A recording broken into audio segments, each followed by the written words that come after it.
আসসালামু আলাইকুম। প্রতিদিন কফি পান করলে মানুষের শরীরে বিশেষ কিছু পরিবর্তন ঘটে যা অনেকেরই অজানা। প্রথমত, কফি পান করলে চর্বি কমে। কফি মানুষের শরীরের মেটাবলিজম 15% পর্যন্ত বৃদ্ধি করে।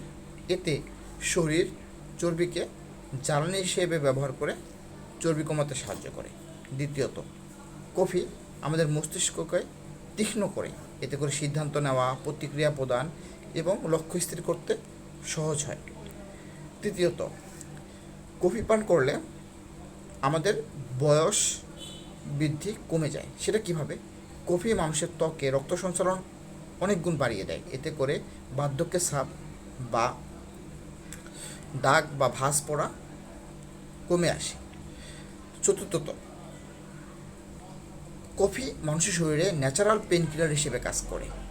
কফিতে থাকা ক্যাফেন আমাদের ব্যথাকে বা ব্যথার সংকেতকে ব্রেনে যেতে বাধা প্রদান করে। পঞ্চম বাট খুবই গুরুত্বপূর্ণ, কফি পানে ক্যান্সারের ঝুঁকি কমে যায়। বিশেষ করে যারা প্রতিনিয়ত কফি পান করে তাদের লিভার ক্যান্সারে ভোগার সম্ভাবনা খুবই কম। ধন্যবাদ।